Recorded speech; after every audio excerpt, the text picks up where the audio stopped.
সেটা যেই যাক, তুফান দেশ চলবে গোলাম দিয়ে কোনো কথা নাই, রাষ্ট্র চলবে গোলাম দিয়ে কোনো কথা নাই, সংসদ চলবে গোলাম দিয়ে কোনো কথা নাই।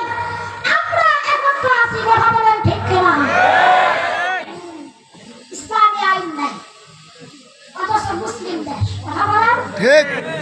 সব নাস্তিকের দল, সব অশিক্ষিত মূর্খের দল আজকে আমার বাংলাদেশ পরিচালনা করতেছে।